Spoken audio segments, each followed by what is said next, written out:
ನಮಸ್ಕಾರ ವೀಕ್ಷಕರೇ, ಅಮೃತ ಸಿಂಚನ ಕಾರ್ಯಕ್ರಮದ ಇಂದಿನ ಸಂಚಿಕೆಗೆ ತಮ್ಮೆಲ್ಲರಿಗೂ ಸ್ವಾಗತ. ವೀಕ್ಷಕರೇ, ನಮ್ಮ ಈ ಹಿಂದಿನ ಸರಣಿ ಸಂಚಿಕೆಗಳಲ್ಲಿ ಬ್ರಹ್ಮಕುಮಾರಿ ರೂಪಾ ಅವರು ತಮ್ಮ ಆಧ್ಯಾತ್ಮಿಕ ಜೀವನದ ಅನುಭವಗಳನ್ನು ಹಂಚಿಕೊಳ್ತಾ ಇದ್ದರು. ಇವತ್ತಿನ ಈ ಸಂಚಿಕೆಗೆ ಬ್ರಹ್ಮಕುಮಾರಿ ರೂಪಾ ಅವರು ಆಗಮಿಸಿದರೆ ಬನ್ನಿ ಅವ್ರನ್ನ ಈ ಕಾರ್ಯಕ್ರಮಕ್ಕೆ ಸ್ವಾಗತ ಮಾಡ್ತಾ ಅವರ ಆಧ್ಯಾತ್ಮಿಕ ಸಮರ್ಪಣೆಯ ಜೀವನದ ನಂತರದ ಅನುಭವಗಳನ್ನು ತಿಳ್ಕೊಳ್ಳೋಣ. ಅಕ್ಕರೆ, ತಮಗೆ ಈ ಕಾರ್ಯಕ್ರಮಕ್ಕೆ ಸ್ವಾಗತ.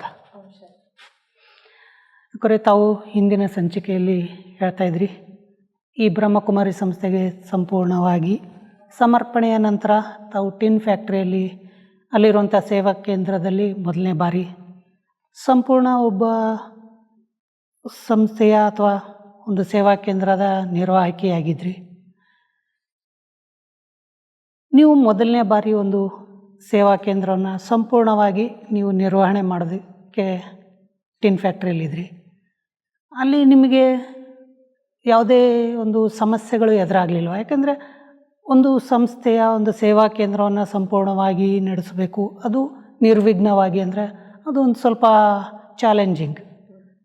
ತಾವು ಅದಕ್ಕಿಂತ ಮುಂಚೆ ಅಂತೂ ಯಾವುದೇ ಒಂದು ಸೇವಾ ಕೇಂದ್ರ ಸಂಪೂರ್ಣವಾಗಿ ಅಂತೂ ನಿರ್ವಹಣೆ ಮಾಡಿಲ್ಲ. ಸೊ ಅದನ್ನು ಯಾವ ರೀತಿ ನೀವು ಹ್ಯಾಂಡಲ್ ಮಾಡಿದ್ರಿ? ಟಿನ್ ಫ್ಯಾಕ್ಟ್ರಿಯಲ್ಲಿ ಇದ್ದಾಗ ಹೇಗೆ ಈ ರೀತಿ ಪ್ರತಿನಿತ್ಯ ಒಂದು ಬರುವಂತಹ ವಿದ್ಯಾರ್ಥಿ ಆತ್ಮಗಳು ಮತ್ತು ಅವರೆಲ್ಲರ ಒಂದು ಸಹಯೋಗ ಇರ್ತಾಯಿತ್ತು. ಅಲ್ಲಿನ ಒಂದು ಸೇವೆ ಅನ್ನುವಂಥದ್ದು ನಿರ್ವಿಘ್ನವಾಗಿ ನಡೀತಿತ್ತಣ್ಣ. ಅದ್ರ ಜೊತೆಯಲ್ಲಿ ನಮ್ಮ ದೊಡ್ಡವರು ಬೇಂಜಿಯವ್ರ ಸಹಯೋಗನೂ ಕೂಡ ಅಲ್ಲಿ ಇರ್ತಾಯಿತ್ತು. ಅವರು ಸಪೋರ್ಟಿಂಗ್ ಆಗಿದ್ದರು, ಏಕೆಂದರೆ ಹತ್ತಿರದಲ್ಲೇ ಇತ್ತು ಆ ಸೇವಾ ಕೇಂದ್ರ. ಮತ್ತು ನಾವು ಏನೇ ನಿರ್ವಹಣೆ ಮಾಡಬೇಕಾಗಿದ್ರು ದೊಡ್ಡವರು ಹೇಗೆ ಹೇಳ್ತಾರೋ ಹಾಗೆ ಅವರ ಆದೇಶದಂತೆ ಮಾಡ್ತಾ ಇದ್ದ ಕಾರಣ ನಮಗೇನು ಹೊರೆ ಅನ್ನಿಸ್ತಿರ್ಲಿಲ್ಲ. ಮತ್ತು ನಮಗೆ ಯಾವುದೇ ರೀತಿಯಲ್ಲಿ ಪ್ರಾಬ್ಲಮ್ ಅನ್ನಿಸ್ತಾ ಇರಲಿಲ್ಲ, ಏನು ಕಠಿಣತೆ ಅನ್ನಿಸ್ತಿರ್ಲಿಲ್ಲ. ಏಕೆಂದರೆ ದೊಡ್ಡವರ ಹಸ್ತ ನಮ್ಮ ತಲೆ ಮೇಲೆ ಇರ್ತಿತ್ತು. ಅವ್ರು ಹೇಗೆ ಹೇಳಿದ್ರೆ, ಅವ್ರು ಹೇಗೆ ಮಾಡಿಸಿದ್ರೆ ಹಾಗೆ ಮಾಡ್ತಿದ್ವಿ. ಹಾಗಾಗಿ ಅಲ್ಲೇನೂ ಪ್ರಾಬ್ಲಮ್ಸ್ ನಮಗೆ ಕ್ರಿಯೇಟ್ ಆಗಲಿಲ್ಲ. ಮತ್ತು ಸೊ ಇನ್ನೊಂದೇನಪ್ಪ ಅಂತಂದರೆ, ಈಗ ಪರಮಾತ್ಮ ಶಿವಬಾಬಾ ಏನು ಯಜ್ಞ ರಕ್ಷಕ ಆಗಿದ್ದಾರೆ, ಯಜ್ಞ ನಡೆಸುವಂಥವ್ರು ಭಗವಂತ ಆಗಿದ್ದಾರೆ. ಹಾಗಾಗಿ ಪರಮಾತ್ಮನ ಒಂದು ಶ್ರೀಮತದಂತೆ ನಾವು ಯಾವಾಗ ಹೆಜ್ಜೆ ಹೆಜ್ಜೆಯಲ್ಲಿ ಹೋಗ್ತೇವೋ ಆಗ ಪ್ರತಿಯೊಂದು ಪ್ರಶ್ನೆಗೂ ಅಲ್ಲೊಂದು ಸಮಾಧಾನ ಪರಮಾತ್ಮ ಕೊಟ್ಬಿಡ್ತಾರೆ. ಹಾಗಾಗಿ ಮತ್ತು ನಾವು ತಿಳ್ಕೊಳ್ತೀವಿ, ನಮ್ಮದಲ್ಲ, ಇದು ನಾವೇನು ನಡೆಸ್ತಾ ಇಲ್ಲ, ಇದು ತಂದೆ ಕಾರ್ಯ, ತಂದೆ ನಡೆಸ್ತಿದ್ದಾರೆ, ತಂದೆ ಮಾಡಿಸ್ತಿದ್ದಾರೆ. ಅವ್ರು ಹೇಗೆ ಹೇಳ್ತಾರೋ ಹಾಗೆ ನಡ್ಕೊಂಡು ಹೋದಾಗ ಸೊ ಅಲ್ಲಿ ಪ್ರತಿಯೊಂದು ಕೂಡ ಸಮಾಧಾನಕರವಾಗಿ ಪರಿವರ್ತನೆ ಆಗಿಬಿಡ್ತಾ ಇತ್ತು. ಟಿನ್ ಫ್ಯಾಕ್ಟ್ರಿಯ ನಂತರ, ಅಲ್ಲಿಯ ಸೇವಾ ಕೇಂದ್ರದ ನಂತರ ನೀವು ಮತ್ತೆ ಎಲ್ಲೆಲ್ಲಿ ತಾವು ಈ ಸಂಸ್ಥೆಯಲ್ಲಿ ಸೇವೆ ಮಾಡಿದಿರಿ? ಯಾವ ಸೇವಾ ಕೇಂದ್ರದಲ್ಲಿ ನಿರ್ವಹಣೆ ಮಾಡಿದಿರಿ?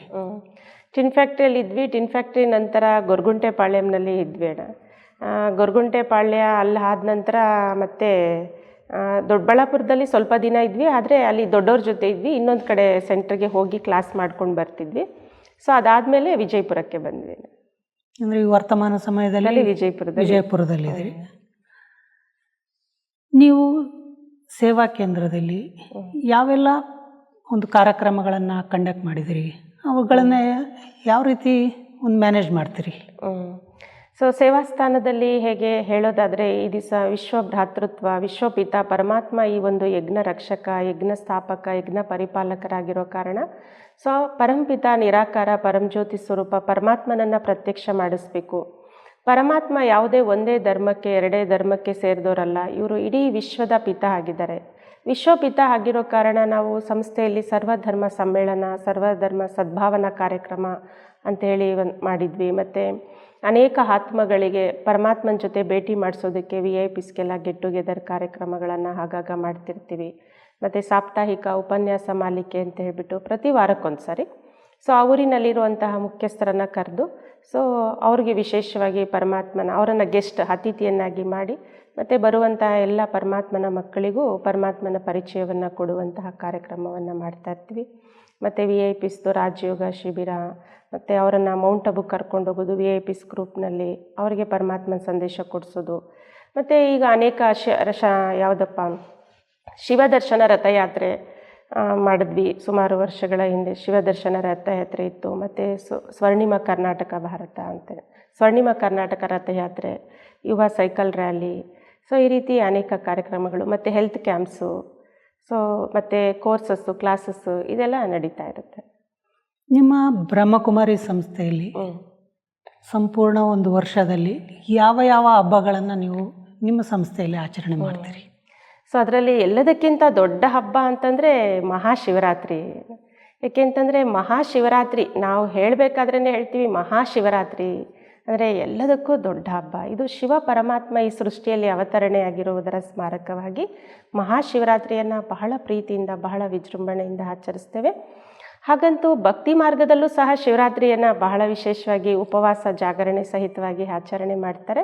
ಸೊ ಹಾಗೆ ನಾವು ಆ ಶಿವರಾತ್ರಿಯ ದಿನ ಶಿವ ತಂದೆ ಈ ಧರೆಗೆ ಅವತರಿಸಿರುವ ಸಮಯ, ಅಜ್ಞಾನದ ಕತ್ತಲನ್ನು ಹೋಗಲಾಡಿಸಿ ಸುಜ್ಞಾನದ ಬೆಳಕನ್ನು ಈ ಜಗತ್ತಿಗೆ ಚೆಲ್ಲೋದಕ್ಕೆ ಭಗವಂತ ಏನು ಅವತರಣೆ ಮಾಡ್ತಾರೆ, ಅವತ್ತಿನ ದಿನ ಏನು ಉಪವಾಸ ಪರಮಾತ್ಮನ ಸಾನ್ನಿಧ್ಯದಲ್ಲಿ ವಾಸ ಮಾಡುವಂತಹ ದಿನ, ಮತ್ತು ಪಂಚವಿಕಾರಗಳ ಮೇಲೆ ವಿಜಯವನ್ನು ಗಳಿಸುವಂತಹ ದಿನ ಅಥವಾ ಜಾಗೃತರಾಗಿರುವಂತಹ ದಿನವನ್ನು ನಾವು ಬಹಳ ಖುಷಿಯಿಂದ ಬಹಳ ವಿಜೃಂಭಣೆಯಿಂದ ಶಿವರಾತ್ರಿಯನ್ನು ಆಚರಿಸ್ತೇವೆ. ಜೊತೆಯಲ್ಲಿ ಕೃಷ್ಣ ಜಯಂತಿನೂ ಆಚರಿಸ್ತೇವೆ. ಹೇಗೆ ಶಿವ ಪರಮಾತ್ಮ ಈ ಸೃಷ್ಟಿಗೆ ಬಂದು ಒಂದು ದೇವ ಮಾನವರಾಗುವಂಥ ಶ್ರೇಷ್ಠ ಜ್ಞಾನವನ್ನು ಕೊಟ್ಟರು. ಅದರಿಂದ ಸ್ವರ್ಣಿಮ ಯುಗ ಸ್ಥಾಪನೆ ಆಯಿತು. ಆ ಸ್ವರ್ಣಿಮ ಯುಗದಲ್ಲಿ ವಿಶ್ವ ಮಹಾರಾಜಕುಮಾರನಾದಂತಹ ಶ್ರೀಕೃಷ್ಣ ಬರ್ತಾರೆ, ಉದಯಿಸ್ತಾರೆ. ಹಾಗಾಗಿ ಶ್ರೀಕೃಷ್ಣ ಜನ್ಮಾಷ್ಟಮಿಯನ್ನು ಕೂಡ ನಾವು ಸಂಸ್ಥೆಯಲ್ಲಿ ಆಚರಿಸ್ತೇವೆ. ಜೊತೆಯಲ್ಲಿ ರಕ್ಷಾಬಂಧನ ಕಾರ್ಯಕ್ರಮವನ್ನು ಕೂಡ ಆಚರಿಸ್ತೇವೆ. ರಕ್ಷಾಬಂಧನ ಅಂತಂದರೆ ಇದು ವಿಶ್ವ ಭ್ರಾತೃತ್ವದ ಒಂದು ಭಾವನೆಯನ್ನು ಮೂಡಿಸುತ್ತೆ. ನಾವೆಲ್ಲ ಆತ್ಮಗಳು ಸಹೋದರರು, ನಾವೆಲ್ಲರೂ ಸಹ ಪರಂಪಿತ ಪರಮಾತ್ಮನ ಪ್ರೀತಿಯಲ್ಲಿ ಅವರ ಸ್ಮೃತಿಯ ರಕ್ಷಣೆಯಲ್ಲಿ ನಮ್ಮನ್ನು ನಾವು ಬಂಧಿಸ್ಕೊಳ್ಬೇಕು. ಮತ್ತು ನಾವೆಲ್ಲರೂ ಬಾಯಿ ಅದಕ್ಕೆ ಹೇಳ್ತಾರೆ ಹಿಂದೂ ಮುಸ್ಲಿಂ ಸಿಖ್ ಇಸಾಯಿ ಆಪಸ್ ಮೇ ಬಾಯಿ ಅಂಥೇಳಿ ನಾವೆಲ್ಲ ಸಹೋದರರು, ಪರಮಾತ್ಮನ ಮಕ್ಕಳು, ಆತ್ಮಗಳು, ಜ್ಯೋತಿಗಳು. ಹಾಗಾಗಿ ಇದೊಂದು ಪವಿತ್ರತೆಯ ಸೂಚಕವಾದಂತಹ ರಕ್ಷಾಬಂಧನದ ದಿನವನ್ನು ಕೂಡ ನಾವು ಆಚರಿಸ್ತೇವೆ ಸಂಸ್ಥೆಯಲ್ಲಿ.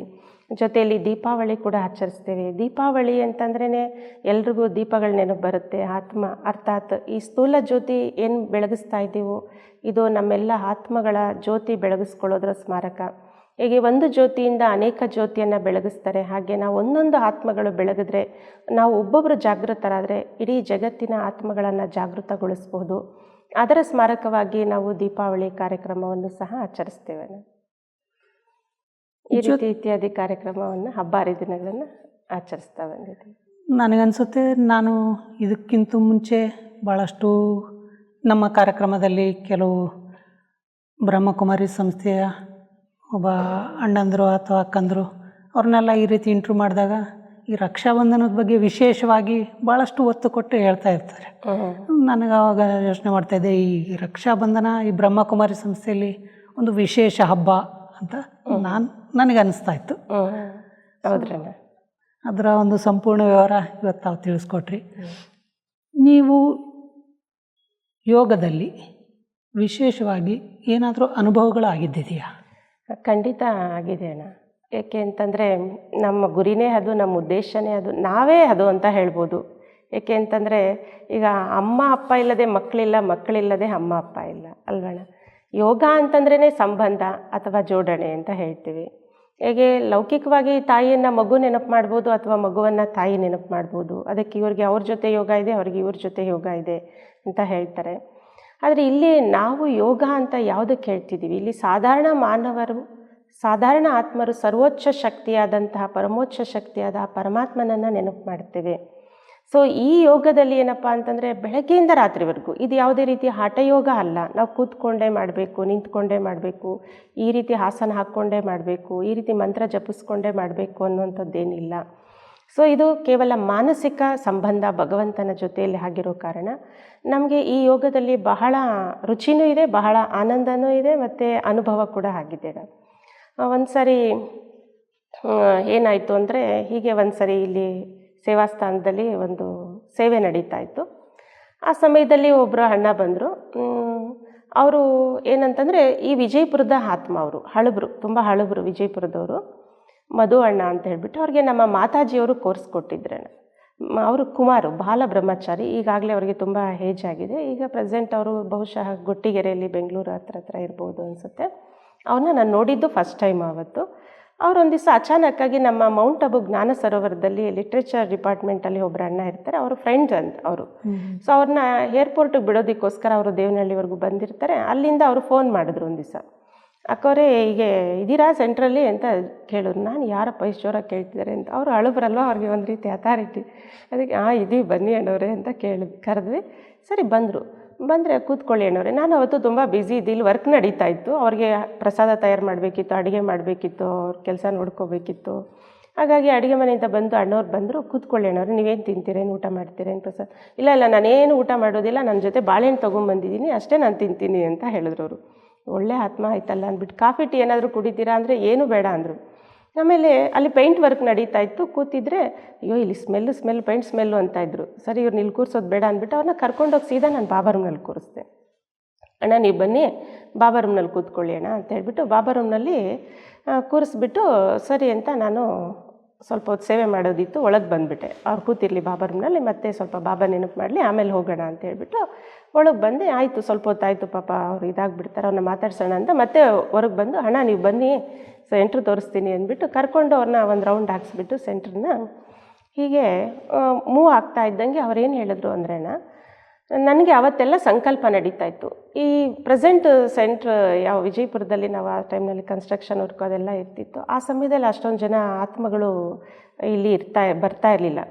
ತುಂಬ ಪರಿಶ್ರಮ ಪಡ್ತಾ ಇದ್ವಿ. ಪರಿಶ್ರಮ ನಾವೇನೂ ಪಟ್ಟಿಲ್ಲ, ಹಾಗೆ ನೋಡಿದ್ರೆ ಎಲ್ಲ ಪರಮಾತ್ಮಂದು. ಆದರೆ ಸಂಕಲ್ಪ ಇಲ್ಲಿ ಹೆಚ್ಚು ಆತ್ಮಗಳು ಬರಬೇಕು, ಇಲ್ಲಿ ಎಲ್ಲರೂ ತಿಳ್ಕೋಬೇಕು, ಎಲ್ಲರೂ ಪಡ್ಕೋಬೇಕು. ಏಕೆಂದರೆ ಭಗವಂತ ಇಷ್ಟು ದೊಡ್ಡ ಸೇವಾಸ್ಥಾನ ಮಾಡ್ತಿದ್ದಾರೆ ಅಂತಂದರೆ ಅದರ ಲಾಭ ಎಲ್ಲರೂ ಪಡ್ಕೊಳ್ಬೇಕು ಅನ್ನೋದು ಜಾಸ್ತಿ ಇತ್ತು. ಅವತ್ತು ಬೆಳಗ್ಗೆ ನಾನು ಬಾಬುವ್ರ ಹತ್ರ ಅದೇ ಮಾತನಾಡ್ತಿದ್ದೆ, ಬಾಬಾ ಇಷ್ಟೊಂದು ಯಾವ ಉದ್ದೇಶ ಇಟ್ಕೊಂಡು ಮಾಡಿಸ್ತಾ ಇದ್ದೀರಾ? ಮತ್ತು ನೋಡಿದ್ರೆ ಅಲ್ಲಿ ಸೇವೆ ಮಾಡೋರು ಇಲ್ಲ, ಪಡ್ಕೊಳ್ಳೋರು ಇಲ್ಲ. ಮಾಡಿದ್ದನ್ನು ಪಡ್ಕೊಳ್ಳೋರಾದರೂ ಇದ್ದರೆ ಒಂದು ರೀತಿ ಖುಷಿ ಇರುತ್ತೆ, ಅದೂ ಇಲ್ಲ. ಯಾವ ಉದ್ದೇಶದಿಂದ ಇಷ್ಟು ದೊಡ್ಡ ಸೇವಾಸ್ಥಾನ ಮಾಡಿಸ್ತಿದ್ದೀರಾ ನೀವು ಅಂತೇಳಿ ಬಾಬುವ್ರ ಜೊತೆ ಮಾತಾಡ್ಕೊಂಡು ಹಾಗೆ ಸೇವೆ ಮಾಡ್ತಿದ್ದೆ. ಅದೇ ಟೈಮ್ಗೆ ಆವತ್ತು ಅಣ್ಣ ಬಂದಿದ್ದರು. ಅವ್ರಿಗೆ ಸೆಂಟ್ರ್ ತೋರಿಸ್ಬಿಟ್ಟು ಜಸ್ಟ್ ನಾನು ಮುಂದೆ ಹೋದೆ, ಅವ್ರು ಹಿಂದೆ ಬರ್ತಾಯಿದ್ರು. ಬನ್ರಣ ಅಂದ್ಕೊಂಡು ಹೋಗ್ತಿದ್ದೆ. ಅದೇ ಬಾಬಾ ಹೇಳಿದ್ರು, ಮಗುಗೆ ಹೇಳಿ, ಮಗು ಮನಸ್ಸು ಒಳ್ಳೇದಿದೆ, ಇಲ್ಲಿ ಮುಂದೆ ತುಂಬ ಜನ ಬರ್ತಾರಂತ ಹೇಳಿ ಅಂತ ಹೇಳಿದ್ರು. ನಾನು ಒಂದು ಸರಿ ಅಣ್ಣ ಏನು ಹೇಳಿದ್ರಿ ನೀವು ಅಂತ ಕೇಳಿದೆ. ಅದೇ ಬಾಬಾ ಹೇಳಿದ್ರು, ಹೌದಾ ಬನ್ನಿ ಏನು ಹೇಳ್ಬಿಡಿ, ಇಲ್ಲಿ ಬನ್ನಿ ಅಂದ್ಬಿಟ್ಟು ಕರ್ಕೊಂಡೋಗಿ ಮತ್ತೆ ಅವ್ರನ್ನ ಬಾಬಾ ರೂಮ್ನಲ್ಲಿ ಕೂರಿಸ್ದೆ. ಬಾಬಾ ರೂಮ್ನಲ್ಲಿ ಕೂರಿಸ್ಬಿಟ್ಟು, ಅಣ್ಣ ಹೀಗೆ ಹೇಳಿ ಅಣ್ಣ, ಏನು ಹೇಳಿದ್ರು ಬಾಬಾ, ಯಾವಾಗ ಹೇಳಿದ್ರು ನಿಮಗೆ ಅಂತ ಕೇಳಿದೆ. ಯಾಕೆಂದರೆ ನನಗೆ ಅವಾಗ ತಾನೇ ಬಾಬಾವ್ರ ಹತ್ರ ಮಾತಾಡಿದ್ದೆ. ಮತ್ತು ಇವ್ರಿಗೆ ನಾನು ಏನೂ ಹೇಳೇ ಇಲ್ಲ, ಸೇವಾ ಕೇಂದ್ರದ ವಿಚಾರ ಏನೂ ಹೇಳೇ ಇಲ್ಲ. ಪಾಪ ಏನೂ ಗೊತ್ತಿಲ್ಲ ಅವ್ರಿಗೆ, ಹೇಳೋಕ್ಕೆ ಶುರು ಮಾಡಿದಾರಲ್ಲ ಅಂದ್ಬಿಟ್ಟು, ಏನು ಹೇಳಿದ್ರು ಬಾಬಾ, ಯಾವಾಗ ಹೇಳಿದ್ರು ಅಂದರೆ, ಅದೇ ನಾನು ಬಾಬಾ ಹತ್ರ ಮಾತನಾಡ್ತಿದ್ನಲ್ಲ, ಇಲ್ಲಿ ತುಂಬ ಚೆನ್ನಾಗಿದೆ ಬಾಬಾ ರೂಮು ಅಂತ ಹೇಳ್ಬಿಟ್ಟು ಬಾಬಾ ಹತ್ರ ಮಾತನಾಡ್ತಿದ್ದಾಗ ಬಾಬಾ ಹೇಳಿದ್ರು, ಮಗು ಮನಸ್ಸು ಚೆನ್ನಾಗಿದೆ, ಬೇಜಾರು ಮಾಡ್ಕೋಬೇಡ ಅಂತ ಹೇಳಿ, ಇಲ್ಲಿಗೆ ಈ ಜನರಿಗೆ ಯಾವಾಗ ಶಾಂತಿ ಬೇಕೋ ಆವಾಗ ಅವಶ್ಯವಾಗಿ ಬರ್ತಾರೆ, ಇಲ್ಲಿಗೆ ತುಂಬ ಜನ ಬರ್ತಾರೆ ಮುಂದೆ, ಅದಕ್ಕೆ ಏನು ಬೇಜಾರು ಮಾಡ್ಕೋಬೇಡ ಅಂತ ಹೇಳಿದ್ರು ಬಾಬಾ ಅಂದರು.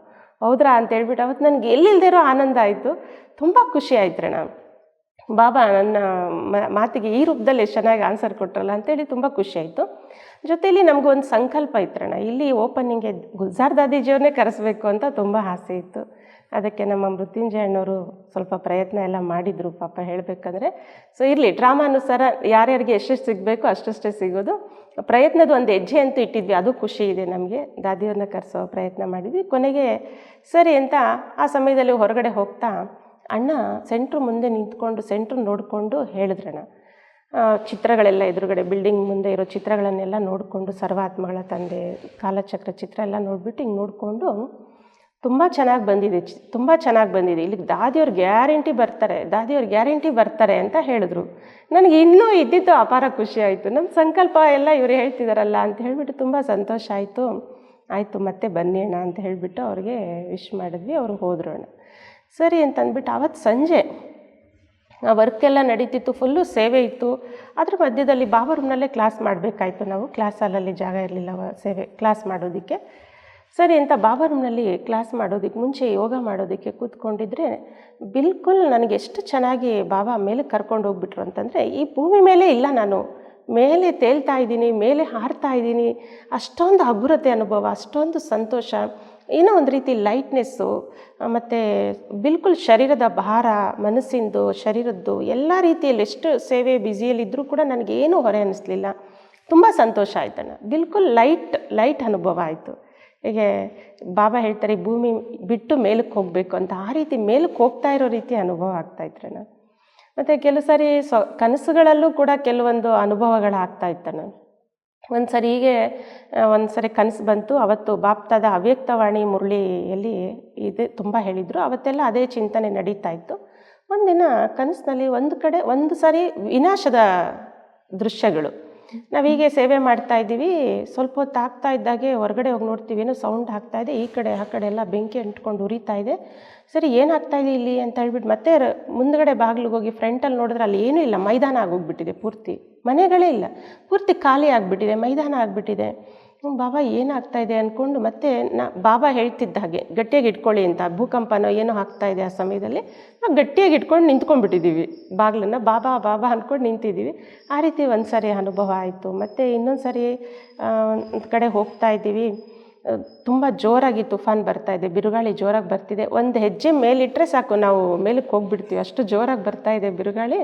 ಆದರೂ ಇವಾಗ ಏನು ಮಾಡೋದು ಅಂದರೆ ಅಲ್ಲಿ ಸೈಡಲ್ಲಿ ಕೆಲವರೆಲ್ಲ ನಿಂತಿದ್ದಾರೆ, ನಾನು ಮುಂದೆ ಮಧ್ಯದಲ್ಲಿ ರೋಡಲ್ಲಿದ್ದೀನಿ, ನಾನು ಸೈಡ್ಗೂ ಕೂಡ ಹೋಗೋಕ್ಕಾಗ್ತಾ ಇಲ್ಲ. ಆದರೂ ನಾನು ಬಾಬಾ ನೆನಪಿನಲ್ಲಿ ಬಾಬಾ ಇದ್ದಾರೆ ಅಂತ ಹೇಳಿಬಿಟ್ಟು ಹೆಜ್ಜೆ ಎತ್ತಿದ ತಕ್ಷಣ ಪೂರ್ತಿ ಮೇಲಕ್ಕೆ ಹೋಗ್ಬಿಟ್ಟಿದ್ದೀನಿ. ಈ ರೀತಿ ತುಂಬ ಸರಿ ಆಗ್ತಾಯಿತ್ತಣ್ಣ. ಪೂರ್ತಿ ಮೇಲೆ ಹೋಗ್ತಾ ಹೋಗ್ತಾ ನನಗೆ ಖುಷಿ ಆಗಿಬಿಟ್ಟಿದೆ, ಬಾಬಾವ್ರ ಹತ್ರ ಹೋಗ್ತಾಯಿದ್ದೀನಿ, ಮೇಲೆ ಹೋಗ್ತಾ ಹೋಗ್ತಾ ಕೆಳಗೆ ನೋಡಿದ್ರೆ ಇನ್ನೂ ಆನಂದ ಆಗ್ತಾಯಿದೆ. ಈ ರೀತಿ ಬಹಳಷ್ಟು ಸಾರಿ ಅನುಭವ ಆಗ್ತಾ ಇರುತ್ತಣ್ಣ. ಮತ್ತು ಬಾಬಾ ಹೇಳ್ತಿರ್ತಾರೆ ಅಶರೀರಿ ಆಗಬೇಕು. ಸೊ ಮೊದಲೆಲ್ಲ ನಾವು ಅಷ್ಟು ಅನುಭವ ಮಾಡ್ತಿರ್ಲಿಲ್ಲ, ದಾದಿಯವ್ರು ಹೇಳೋದೆಲ್ಲ ಕೇಳ್ತಾ ಇದ್ವಿ, ಆದರೆ ಫೀಲಿಂಗಲ್ಲಿ ತರ್ತಾ ಇರಲಿಲ್ಲ ಪ್ರಾಕ್ಟಿಕಲ್ನಲ್ಲಿ. ಇತ್ತೀಚೆಗೆ ಒಂದೊಂದು ಶಬ್ದಗಳಲ್ಲಿ ಬಾಬಾ ಭಗವಂತ ಏನು ಹೇಳ್ತಾರೆ, ಒಂದೊಂದು ಶಬ್ದ ಅದಷ್ಟು ಸುಲಭ ಅಲ್ಲ, ಅದನ್ನು ಪ್ರಾಕ್ಟೀಸ್ ಮಾಡಿಬಿಟ್ರೆ ಅದಕ್ಕಿಂತ ದೊಡ್ಡ ಭಾಗ್ಯ, ಅದಕ್ಕಿಂತ ದೊಡ್ಡ ಸಾಧನೆ ಜೀವನದಲ್ಲಿ ಮತ್ತಿನ್ಯಾವುದೂ ಇಲ್ಲಣ್ಣ. ಯಾವುದಕ್ಕೆ ಅಶರೀರಿ ಸ್ಥಿತಿ ಅಂತ ಹೇಳ್ತಾರೆ ಬಾಬಾ, ಈ ಶರೀರದಲ್ಲಿದ್ದು ಶರೀರದಿಂದ ಡಿಟ್ಯಾಚ್ ಆಗೋ ಅನುಭವ. ಸೊ ಆ ರೀತಿಯೆಲ್ಲ ಕೆಲವು ಸಾರಿ ತುಂಬ ಚೆನ್ನಾಗಿ ಅನುಭವ ಮಾಡಿಸ್ತಿರ್ತಾರೆ ನಾವು. ನಿಮ್ಮ ಅನುಭವಗಳನ್ನು ಕೇಳ್ತಾ ಇದ್ರೆ ನಿಮ್ಮ ಅನುಭವದಲ್ಲಿ ನಾನು ಸಹ ತೇಲ್ತಾ ಇದ್ದೀನಿ ಅನ್ನಿಸ್ತಾ ಇದೆ. ನೀವು ಒಂದು ವೇಳೆ ಬ್ರಹ್ಮಕುಮಾರಿಯಾಗಿ ಈ ಸಂಸ್ಥೆಗೆ ಸಮರ್ಪಣೆ ಆಗಿಲ್ಲ ಅಂದಿದ್ರೆ ಏನಾಗೋದಕ್ಕೆ ಇಷ್ಟಪಡ್ತಿದ್ರಿ? ಅಣ್ಣ ಅಂದರೆ ನಾನು ಯಾವಾಗಲೂ ಅದೇ ಹೇಳ್ತೀನಿ ಬಾಬಾರವ್ರಿಗೆ, ಬಾಬಾ ನಾನು ಬ್ರಹ್ಮಕುಮಾರಿ ಆಗಿದ್ದಕ್ಕೆ ಬಚಾವಾಗಿಬಿಟ್ಟಿದ್ದೀನಿ, ಹೊರಗಡೆ ಇದ್ದಿದ್ರೆ ಅಂತೂ ನಾವು ಬದುಕ್ತಾನೆ ಇರಲಿಲ್ವೇನೋ ಅಂತ ಅನಿಸುತ್ತಣ್ಣ. ಆ ಜೀವನ ಊಹೆ ಮಾಡ್ಕೊಳ್ಳೋಕ್ಕೂ ಸಾಧ್ಯ ಇಲ್ಲ. ಸೊ ನಾವು ಆ ರೀತಿ ಪ್ರಪಂಚದಲ್ಲಿ ಬದುಕೋಕ್ಕಾಗ್ತಾ ಇರಲಿಲ್ಲ, ನಾವು ಇರ್ತಾ ಇರಲಿಲ್ಲ. ಅಂದರೆ ನಮಗೆ ಇಷ್ಟ ಇಲ್ಲ ಒಂದು. ಈಗ ಭಗವಂತನ ಮಗುವಾಗಿ ಅದಕ್ಕೆ ಪರಮಾತ್ಮ ಒಂದೊಂದು ಸಾರಿ ಹೇಳ್ತಾರೆ, ಬಚ್ಚೆ ಬಂದ್ಗಯೇ ತೋ ಬಚ್ಗಯೇ ಅಂತ ಹೇಳಿ. ರಿಯಲಿ ಆಗ ಪ್ರತಿ ಹೆಜ್ಜೆಯಲ್ಲೂ ಬಾಬಾರವ್ರಿಗೆ ಥ್ಯಾಂಕ್ಸ್ ಹೇಳ್ತೀವಣ್ಣ. ಏಕೆ ಅಂತಂದರೆ ಸೊ ಪರಮಾತ್ಮ ನಮ್ಮನ್ನು ಆರಿಸ್ಕೊಂಡು ನಮ್ಮ ಭಾಗ್ಯ ಎಷ್ಟು ದೊಡ್ಡದು ಮಾಡಿದ್ರು. ಅಂದರೆ ಆ ಪ್ರಪಂಚ, ಆ ಜೀವನ ನಾವು ಊಹೆ ಮಾಡ್ಕೊಳ್ಳೋಕ್ಕೂ ನಮಗೆ ಕಷ್ಟ ಅನಿಸುತ್ತಣ್ಣ. ಆ ರೀತಿ ನಾವು ಇರೋಕ್ಕಾಗ್ತಾ ಇರಲಿಲ್ಲ, ಅಂದರೆ ನಾವು ಆ ರೀತಿ ಇರೋಕ್ಕೂ ಆಗೋದಿಲ್ಲ, ಇರೋದೂ ಇಲ್ಲ. ಸೊ ಆ ರೀತಿ ಅನಿಸುತ್ತಣ್ಣ. ಅಲ್ಲ, ಕೆಲವರಿಗೆ ಚಿಕ್ಕ ಮಕ್ಕಳಿಗೆ ಕೇಳಿದ್ರೆ ಹೇಳ್ತಾರಲ್ಲ, ನಾನು ಡಾಕ್ಟರ್ ಆಗಬೇಕು, ಇಲ್ಲ ನಾನು ಇಂಜಿನಿಯರ್ ಆಗಬೇಕು ಅಂತ ಒಂದು ಆ ವಯಸ್ಸಲ್ಲೊಂದು ಕಲ್ಪನೆ ಅಂತ ಹೇಳ್ಬೋದು ಅದನ್ನು. ಆ ರೀತಿ ನೀವು ನಿಮ್ಮ ಜೀವನದಲ್ಲಿ ಏನಾಗಬೇಕು ಅಂತ ಅಂದ್ಕೊಂಡಿದ್ರಿ? ಲೌಕಿಕವಾಗಿ ಅದೇ ಲಕ್ಷ್ಯ ಅಂದರೆ ಒಂದೇ ಇತ್ತಣ್ಣ. ನಾನೇನಾದರೂ ವಿಶೇಷ ಅಂದರೆ ಈಗ ಝಾನ್ಸಿ ರಾಣಿ ಲಕ್ಷ್ಮೀಬಾಯಿ, ಕಿತ್ತೂರು ರಾಣಿ ಚೆನ್ನಮ್ಮ, ಒನಕೆ ಓಬವ್ವ ಇವರೆಲ್ಲ ಒಂದು ಸಾಧಾರಣ ನಾರಿಯರಾಗಿದ್ದು ಒಂದೊಂದು ಹೇಗೆ ಶಕ್ತಿ ಸ್ವರೂಪಿಣಿಯರಾಗಿದ್ದರು, ರಾಜ್ಯ ರಕ್ಷಣೆಗೆ, ಧರ್ಮ ರಕ್ಷಣೆಗೆ, ನಮ್ಮ ದೇಶಕ್ಕಾಗಿ, ರಾಜ್ಯಕ್ಕಾಗಿ, ನಮ್ಮ ಒಂದು ಇದನ್ನು ಸಂಸ್ಕೃತಿಯನ್ನು ಕಾಪಾಡೋದಕ್ಕೆ ಏನೆಲ್ಲ ಇವರು ಇದು ಮಾಡಿದ್ರು. ಸೊ ನಾವು ಇದ್ದಿದ್ರೆ ಆ ರೀತಿ ಇರಬೇಕಾಗಿತ್ತು ಅಂತ ಅಂದ್ಕೊಳ್ತೀವಿ.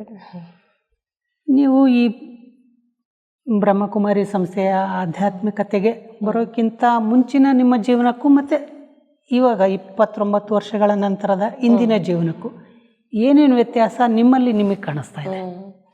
ಸೊ ಹಾಗಂತೂ ಲೌಕಿಕದಲ್ಲಿ ಇದ್ದಾಗ ಅಂದರೆ ಜನರಲ್ ಆಗಿ ಚಿಕ್ಕ ಮಕ್ಕಳಿರ್ತಿದ್ವಿ.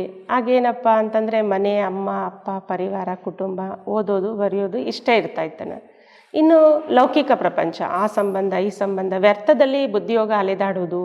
ಸೊ ಇದರಲ್ಲೇ ಇತ್ತು ಲೌಕಿಕದಲ್ಲಿ. ಯಾವಾಗ ಬಾಬಾವ್ರ ಮಕ್ಕಳಾದ್ವಿ, ಜೀವನಕ್ಕೊಂದು ಅರ್ಥ ಬಂತು, ಜೀವನದ ಮಹತ್ವ ಅರಿವಾಯಿತು. ಲೌಕಿಕದಲ್ಲಿ ಇದ್ದಿದ್ರೆ ಅದಕ್ಕೇನು ಅರ್ಥ ಇಲ್ಲ, ಎಲ್ಲರೂ ಜೀವಿಸ್ತಿದ್ದಾರೆ, ನಾನು ಜೀವಿಸ್ತಾ ಇದ್ದೀನಿ ಅಷ್ಟೇ. ಇವತ್ತು ಪ್ರಾಣಿಗಳು ನೋಡಿಯೋಣ ಹೇಗೆ ಪ್ರತಿನಿತ್ಯ ಬೆಳಗ್ಗೆಯಿಂದ ಸಂಜೆವರೆಗೂ ಆಹಾರ ಹುಡುಕೊಂಡು ತಿನ್ನುತ್ತೆ, ರಾತ್ರಿ ಆದರೆ ನಿದ್ರೆ ಮಾಡುತ್ತೆ, ಮತ್ತು ಬೆಳಗ್ಗೆ ಎದ್ದೇಳುತ್ತೆ, ಮತ್ತೆ ಆಹಾರ ಹುಡುಕೊಂಡು ತಿನ್ನುತ್ತೆ, ನಿದ್ರೆ ಮಾಡುತ್ತೆ. ಅದಕ್ಕೇನು ಮಹತ್ವ ಇಲ್ಲ. ಅದಕ್ಕೆ ಮನುಷ್ಯರು ಹೇಳ್ತಾರೆ, ಮನುಷ್ಯ ಎಲ್ಲ ಪ್ರಾಣಿಗಿಂತ ಬುದ್ಧಿವಂತ ಪ್ರಾಣಿ. ಈಗ ಹಾಗೆ ನೋಡಿದ್ರೆ ಮನುಷ್ಯ ಏನು ಸ್ಪೆಷಲ್ ಆಗಿ ಮಾಡ್ತಿದ್ದಾರೆ ಅಲ್ವಣ್ಣ? ಮನುಷ್ಯನು ಬೆಳಗ್ಗೆ ಎದ್ದ ತಕ್ಷಣ ದುಡಿಮೆ, ಆ ಕೆಲಸ ಈ ಕೆಲಸ ಅಂತೇಳಿ ರಾತ್ರಿವರೆಗೂ ದುಡಿತಾರೆ, ರಾತ್ರಿ ಮಲಗ್ತಾರೆ, ತಿಂತಾರೆ, ಕುಡಿತಾರೆ. ದುಡಿಯೋದು ಯಾಕೆ ಅಂತಂದರೆ ತಿನ್ನೋಕ್ಕೆ, ಊಟಕ್ಕೆ, ಬಟ್ಟೆಗೆ, ಬಟ್ಟೆ ಯಾಕೆ ದುಡಿಯೋದು ಯಾಕೆ ಊಟ ಬಟ್ಟೆಗೆ. ಸೊ ಮನುಷ್ಯನ ಜೀವನಕ್ಕೂ ಪ್ರಾಣಿ ಜೀವನಕ್ಕೂ ಏನು ವ್ಯತ್ಯಾಸನೇ ಇಲ್ಲ. ಹಾಗಾಗಿ ಸೊ ಆ ಜೀವನದಕ್ಕಿಂತ ಈ ಜೀವನಕ್ಕೆ ಬಂದ ಮೇಲೆ ಈ ಜೀವನ ಬಹಳ ವ್ಯಾಲ್ಯೂಬಲ್ ಜೀವನ, ಇದು ಬಹಳ ಅಮೂಲ್ಯ, ಕೋಟಿಗೊಬ್ಬರಿಗೆ ಸಿಗುವಂಥ ಜೀವನ ಇದು. ಅದಕ್ಕೆ ಹೇಳ್ತಾರೆ ಮಾನವ ಜನ್ಮ ಅತಿ ದುರ್ಲಭ ಅಂಥೇಳಿ. ಸೊ ಅಂಥ ದುರ್ಲಭ ಜನ್ಮ ಇದು ಅಣ್ಣ. ಇದನ್ನು ಅದ್ರ ಜೊತೆಗೆ ಹೋಲಿಸ್ಕೊಳ್ಳೋಕ್ಕೆ ಸಾಧ್ಯ ಇಲ್ಲ ಅಣ್ಣ. ಭಲೆ ಗುಣಗಳು ನಮಗೆ ಅಲ್ಲೂ ಒಳ್ಳೇದಿರ್ಬೋದು, ಇಲ್ಲೂ ಒಳ್ಳೇದಿರ್ಬೋದು, ಆದರೆ ಜೀವನದ ಮಹತ್ವ ಏನಿದೆಯೋ ಆ ಜೀವನದಲ್ಲಿ ನಮಗೆ ಯಾರಿದ್ರು, ದೇಹದ ಸಂಬಂಧ. ಆದರೆ ಈ ಜೀವನಕ್ಕೆ ಬಂದಾಗ ನಮಗೆ ಕೇವಲ ಅಮ್ಮ ಅಪ್ಪ ಅಣ್ಣ ತಮ್ಮ ಇಷ್ಟೇ ನಮ್ಮ ಪರಿವಾರ ಅಲ್ಲ, ಇಡೀ ವಿಶ್ವ ಎಲ್ಲ ನಮ್ಮ ಪರಿವಾರ ಆಗಿಬಿಟ್ಟಿದೆ. ಇಡೀ ವಿಶ್ವ ಎಲ್ಲ ನಮ್ಮ ಮನೆ ಅಂತ ಅನಿಸುತ್ತೆ. ವಸುದೈವ ಕುಟುಂಬ ಅಂತ ಹೇಳ್ತಾರೆ. ಹಾಗಾಗಿ ಇಡೀ ಪ್ರಪಂಚನೇ ನಮ್ಮದು. ಇಡೀ ಪ್ರಪಂಚದಲ್ಲಿರೋ ಎಲ್ಲ ಆತ್ಮರೂಪಿ ಸಹೋದರ ಸಹೋದರಿಯರು ನಮ್ಮ ಅಣ್ಣ ತಮ್ಮಂದಿರೇ, ನಮ್ಮ ಅಕ್ಕ ತಂಗಿಯರೇ. ಈಗ ನಾವು ನಮಗೋಸ್ಕರ ಬದುಕಬಾರ್ದು, ನಾವೆಲ್ರಿಗೋಸ್ಕರ ಬದುಕಬೇಕು. ಸೊ ನಾನೇ ತಿಂದೆ, ನಾನೇ ಮಾಡಿದೆ, ನಾನೇ ದುಡಿದೆ ಅಂದರೆ ಅದಕ್ಕೇನು ಮಹತ್ವ ಇಲ್ಲ, ವ್ಯರ್ಥ ಆಗೋಗ್ಬಿಡುತ್ತೆ. ನಾವು ಬದುಕೋದಾದರೆ ಅನ್ಯರಿಗೆ ಕಲ್ಯಾಣ ಮಾಡಬೇಕು, ಅನ್ಯರಿಗೆ ಸುಖ ಕೊಡಬೇಕು, ಸಹಯೋಗ ಕೊಡಬೇಕು, ಜಗತ್ತಿನ ಕಲ್ಯಾಣಕ್ಕೋಸ್ಕರ ಬದುಕಬೇಕು, ಈ ರೀತಿ ಅನಿಸುತ್ತೆ. ಹಾಗೆ ನೋಡಿದ್ರೆ ಆ ಜೀವನಕ್ಕೂ ಈ ಜೀವನಕ್ಕೂ ಬಹಳಷ್ಟು ವ್ಯತ್ಯಾಸ ಇದೆ, ಹಗಲು ರಾತ್ರಿಯಷ್ಟು ವ್ಯತ್ಯಾಸ ಇದೆ. ಮತ್ತು ಲೌಕಿಕದಲ್ಲಿದ್ದಾಗ ನಾವು ಏನು ಕೆಲಸ ಮಾಡಬೇಕಾದ್ರೂ ನಮ್ಮಲ್ಲಿ ಒಂದು ಸಂಕುಚಿತ ಮನೋಭಾವನೆ ಇರ್ತಾಯಿತ್ತು. ಯಾರೇನು ಅಂದ್ಕೊಳ್ತಾರೋ, ಯಾರೇನು ಮಾಡ್ತಾರೋ, ಇದನ್ನು ಹೇಗಪ್ಪ ಮಾಡೋದು, ಒಂದು ಭಯ ಪಟ್ಕೊಂಡು ಮಾಡೋದು, ಆ ಥರ ಎಲ್ಲ ಇರ್ತಾಯಿತ್ತು. ಆದರೆ ಈಗ ನಮ್ಗೆ ಸತ್ಯ ಅರಿವಾಗಿರೋದ್ರಿಂದ, ಸತ್ಯ ಗೊತ್ತಾಗ್ಬಿಟ್ಟಿರೋದ್ರಿಂದ ಈಗ ನಮ್ಗೆ ಆ ಥರ ಫೀಲಿಂಗ್ಸ್ ಬರೋದಿಲ್ಲ ಅಣ್ಣ. ಏಕೆಂದರೆ ನಾವೇನು ಮಾಡ್ತಾಯಿದ್ದೀವೋ ಒಳ್ಳೇದು ಮಾಡ್ತಾಯಿದ್ದೀವಿ, ನಾವೇನು ಮಾಡ್ತಿದ್ದೀವೋ ಸತ್ಯ ಮಾಡ್ತೀವಿ, ಸತ್ಯ ತಂದೆಯ ಮಾತನ್ನು ಕೇಳಿ ಮಾಡ್ತಿದ್ದೀವಿ, ಸತ್ಯ ತಂದೆ ಮಾಡಿಸ್ತಿದ್ದಾರೆ. ಸೊ ಇದು ಮಾಡಿಸೋ ಸೃಷ್ಟಿಕರ್ತ ಅವರು. ಈಗ ನಮ್ಮದು ಅನ್ನೋದು ಏನೂ ಇಲ್ಲ, ಎಲ್ಲ ಅವ್ರದ್ದು. ಅವರು ಸೂತ್ರಧಾರಿ, ನಾವು ಪಾತ್ರಧಾರಿಗಳು. ಹಾಗಾಗಿ ಬಹಳಷ್ಟು ವ್ಯತ್ಯಾಸ ಆಗಿದೆ.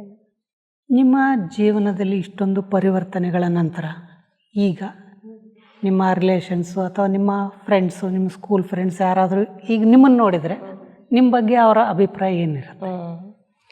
ಹಾಗಂತೂ ಅದರಲ್ಲಿ ಮೊದಲನೇದಾಗಿ ನಾನು ಹೇಳೋದಾದರೆ ನಮ್ಮ ತಂದೆ ಬಗ್ಗೆ ಹೇಳ್ತೀನಿ. ಅವರು ಫಸ್ಟು ತುಂಬ ದುಃಖ ಪಟ್ಕೊಂಡ್ರು, ಅಮ್ಮನಿಗೆ ತೊಂದರೆ ಮಾಡಿದ್ರು, ಊರುಗಳಲ್ಲಿ ಹೋಗಿ ಅವ್ರ ಸಂಬಂಧಿಕರ ಹತ್ರ ಹೇಳ್ಕೊಂಡು ಅಳೋರು, ನನ್ನ ಮಗಳು ನನ್ನನ್ನು ಬಿಟ್ಟು ಹೊರಟೋದ್ರು, ಹಾಗೆ ಹೀಗೆ ಅಂತ ಫೀಲ್ ಮಾಡ್ಕೊಳ್ಳೋರು. ಆಮೇಲೆ ಕೆಲವು ದಿನಗಳ ನಂತರ ಅವರು ಹೆಮ್ಮೆಯಿಂದ ಹೇಳ್ಕೊಳ್ಳೋಕೆ ಶುರು ಮಾಡಿದ್ದಾರೆ. ಸೊ ಯಾರೆಲ್ಲ ನಮ್ಮ ಫ್ರೆಂಡ್ಸ್ ಅಂತ ಇರ್ತಿದ್ರು, ಲೌಕಿಕದಲ್ಲಿ ಯಾರೆಲ್ಲ ನಮ್ಮ ಅಕ್ಕಪಕ್ಕದ ಮನೆಯವರು ಇರ್ತಿದ್ರು, ಅವ್ರ ಜೀವನವನ್ನು ನೋಡಿದ್ರು. ಅವರು ಆ ಹೆಣ್ಮಕ್ಳ ಜೀವನದಲ್ಲಿ ಹೇಗೆ ಪರಿವರ್ತನೆ ಆಯಿತು, ಅವ್ರ ಜೀವನ ಹೇಗಿದೆ, ನನ್ನ ಜೀವನ ಹೇಗಿದೆ, ಅವ್ರ ಕಣ್ಮುಂದೆ ನೋಡಿದಾಗ ಅವ್ರಿಗೆ ಖುಷಿ ಆಯಿತು. ನನ್ನ ಮಗಳೇ ಚೆನ್ನಾಗಿದ್ದಾರೆ, ನನ್ನ ಮಗಳು ಒಳ್ಳೆ ಜೀವನ ಸೆಲೆಕ್ಟ್ ಮಾಡ್ಕೊಂಡಿದ್ದಾರೆ, ನೋಡಿದ್ರೆ ಇವ್ರಿಗೆಲ್ಲರಿಗಿಂತ ಅವ್ರ ಜೀವನ ಚೆನ್ನಾಗಿದೆ, ಒಳ್ಳೇದು ಮಾಡಿದ್ದಾರೆ ಅಂತ ಅವ್ರಿಗೆ ಹೆಮ್ಮೆ ಅನಿಸುತ್ತಣ್ಣ. ಈಗ ಹಂಗೆ ನೋಡಿದ್ರೆ ನನಗೆ ಲೌಕಿಕದಲ್ಲೂ ಫ್ರೆಂಡ್ಸ್ ಏನು ಅಷ್ಟೊಂದು ಜಾಸ್ತಿ ಇರಲಿಲ್ಲ ಅಣ್ಣ. ಒಬ್ಬೊಬ್ಬರೇ ಫ್ರೆಂಡ್ಸ್, ಹೈಸ್ಕೂಲ್ನಲ್ಲಿ ಒಬ್ಬರು, ಮಿಡ್ಲ್ ಸ್ಕೂಲ್ನಲ್ಲಿ ಒಬ್ಬರು, ಮನೆಗಳ ಹತ್ರನೂ ಜಾಸ್ತಿ ನಾನು ಫ್ರೆಂಡ್ಶಿಪ್ ಮಾಡ್ಕೊಳ್ತಾ ಇರಲಿಲ್ಲ. ಅಂದರೆ ಮಾತನಾಡ್ತಿದ್ವಿ, ಎಲ್ಲರೂ ತುಂಬ ಪ್ರೀತಿ ಮಾಡ್ತಾರೆ, ತುಂಬ ಪ್ರೀತಿಯಿಂದ ಮಾತನಾಡಿಸ್ತಾರೆ, ಆದರೆ ಜಾಸ್ತಿ ಯಾರ ಜೊತೆಯಲ್ಲೂ ಅಟ್ಯಾಚ್ಮೆಂಟಲ್ಲಿ ಬರ್ತಿರ್ಲಿಲ್ಲ. ಮತ್ತು ಸ್ಕೂಲ್ ಬಿಟ್ಟ ಮೇಲೆ ಸ್ಕೂಲ್ ಫ್ರೆಂಡ್ಸ್ ಯಾರೂ ಸಿಗಲಿಲ್ಲ ಅಣ್ಣ ಜಾಸ್ತಿ. ಅದರಲ್ಲಿ ಒಬ್ಬರು ಸಿಕ್ಕಿದ್ರು, ಅವ್ರು ತುಂಬ ಖುಷಿಪಟ್ಟರು. ಮತ್ತು ಈಗ ಮನೆ ಹತ್ರ ಇದ್ದಂಥವ್ರು ಯಾರಾದರೂ ನೋಡಿದ್ರೆ ಅವ್ರು ತುಂಬ ಖುಷಿಯಿಂದ ಮಾತನಾಡಿಸ್ತಾರೆ. ರೀಸೆಂಟಾಗಿ ಅವರು ಫೋನ್ ಮಾಡಿ ಕಾಂಟ್ಯಾಕ್ಟ್ ಮಾಡಿ ಅವರು ಈಗ ಕೆಲವರು ಜ್ಞಾನಕ್ಕೆ ಬರ್ತಿದ್ದಾರೆ. ನೀವು 29 ವರ್ಷಗಳು ಸಂಪೂರ್ಣ ಆಧ್ಯಾತ್ಮಿಕತೆಯಲ್ಲಿ ನಡೀತಾ ಇದ್ದೀರಿ. ನಿಮ್ಮ ಪ್ರಕಾರ ಈ ಆಧ್ಯಾತ್ಮಿಕತೆ ಅನ್ನುವಂಥದ್ದು ಮನುಷ್ಯನ ಜೀವನಕ್ಕೆ ಎಷ್ಟು ಅವಶ್ಯಕತೆ ಇದೆ, ಅಥವಾ ಈ ಆಧ್ಯಾತ್ಮಿಕತೆಯಿಂದ ಮನುಷ್ಯನ ಜೀವನಕ್ಕೆ ಏನೆಲ್ಲ ಲಾಭಗಳಿದೆ?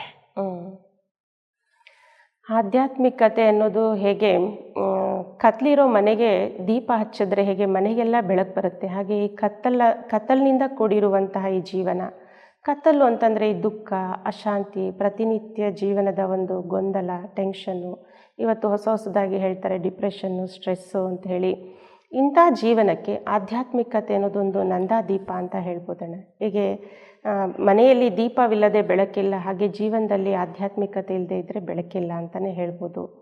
ಸೊ ಹಾಗಾಗಿ ಮನುಷ್ಯನ ಪ್ರತಿ ಹೆಜ್ಜೆಯಲ್ಲೂ ಆಧ್ಯಾತ್ಮಿಕತೆ ಬೇಕೇ ಬೇಕಾಗುತ್ತಣ್ಣ. ಇಂದಿನ ಕಾಲದಲ್ಲಿ ಪಾರಮಾರ್ಥ ಮತ್ತು ವ್ಯವಹಾರ ಎರಡನ್ನೂ ಸಮತೋಲನೆಯಲ್ಲಿ ಇಟ್ಕೊಳ್ತಿದ್ರು.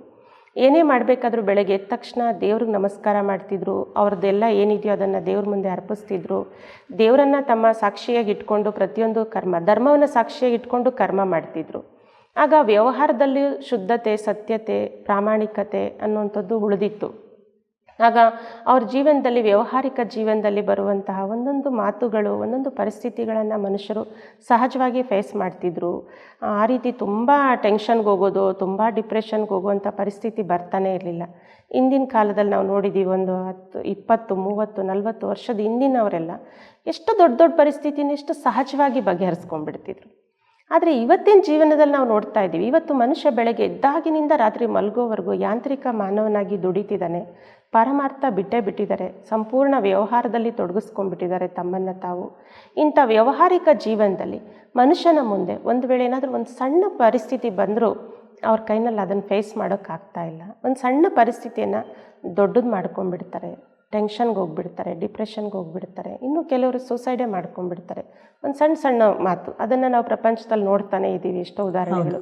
ಇನ್ನು ಕೆಲವರ ಆಘಾತಕ್ಕೆ ಕಾರಣ ಏನು ಅನ್ನೋದು ಯಾರಿಗೂ ಗೊತ್ತೇ ಇರೋದಿಲ್ಲ. ಆ ರೀತಿ ಸಣ್ಣ ಸಣ್ಣ ವಿಚಾರಗಳಿಂದ ಮನಸ್ಸನ್ನು ಚಿಕ್ಕದು ಮಾಡ್ಕೊಂಡ್ಬಿಡ್ತಾರೆ, ಅಂದರೆ ಮನೋಬಲ ಕುಗ್ಗಿಸ್ಕೊಂಡ್ಬಿಡ್ತಾರೆ. ಆದರೆ ಆಧ್ಯಾತ್ಮಿಕತೆ ಯಾರ ಜೀವನದಲ್ಲಿರುತ್ತೋ ಅವರಲ್ಲಿ ಮನೋಬಲ ಹೆಚ್ಚಾಗುತ್ತೆ, ಮಾನಸಿಕ ಶಕ್ತಿ ಹೆಚ್ಚಾಗುತ್ತೆ.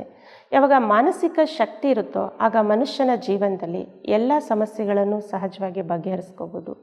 ಮಾನಸಿಕ ಶಕ್ತಿ ಬೇಕು, ಮಾನಸಿಕ ದೃಢತೆ ಬೇಕು, ಮಾನಸಿಕವಾಗಿ ಸ್ಥಿರತೆ ಬೇಕು, ಏಕಾಗ್ರತೆ ಬೇಕು ಅಂತಂದರೆ ಅದಕ್ಕೆಲ್ಲ ಆಧಾರವಾಗಿರುವಂಥದ್ದು ಆಧ್ಯಾತ್ಮಿಕತೆ. ಆಧ್ಯಾತ್ಮಿಕತೆ ಇದ್ದಾಗ ತನ್ನ ಅರಿವು ತನಗೆ ಆಗಿರುತ್ತೆ ಮನುಷ್ಯನಿಗೆ. ಸೊ ಅದರಿಂದ ಸಹಜವಾಗಿ ತಾನೇನು ಅನ್ನೋದನ್ನು ಅರ್ಥ ಮಾಡಿಕೊಂಡಾಗ ನನ್ನ ಮುಂದೆ ಏನು ಬರ್ತಾ ಇದೆಯೋ ಅದನ್ನು ಹೇಗೆ ಎದುರಿಸ್ಬೇಕು, ಅದು ಸ್ವತಃವಾಗಿ ಬ್ಯಾಟ್ರಿ ಹೇಗೆ ಚಾರ್ಜ್ ಆಗಿ ವರ್ಕ್ ಮಾಡುತ್ತೋ ಹಾಗೆ ನಮ್ಮ ಬ್ಯಾಟ್ರಿ ಚಾರ್ಜ್ ಆಗಿರೋದು ವರ್ಕ್ ಆಗುತ್ತೆ.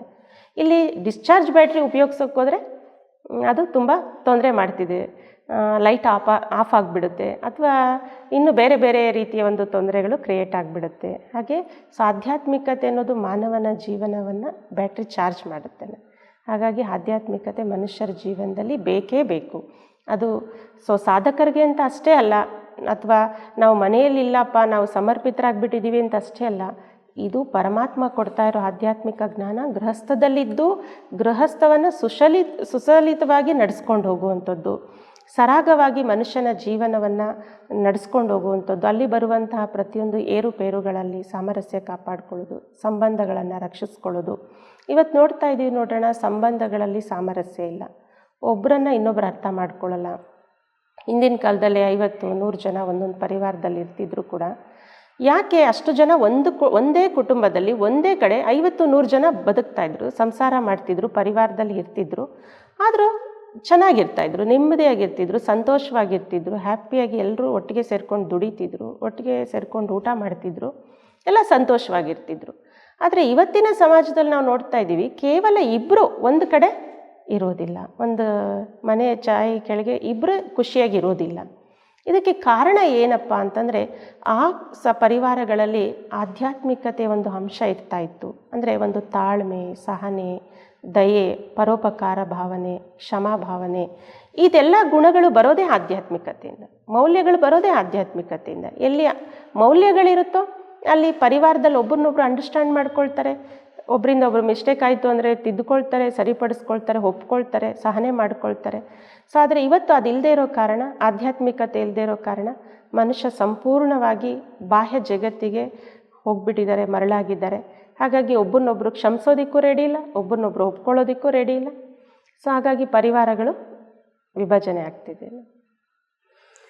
ತಾವು ಈ ಕಾರ್ಯಕ್ರಮಕ್ಕೆ ಬಂದು ತಮ್ಮ ಜೀವನದ ಅನುಭವಗಳನ್ನು ನಮ್ಮ ವೀಕ್ಷಕರಿಗೆ ವಿವರವಾಗಿ ತಿಳಿಸ್ಕೊಟ್ರಿ.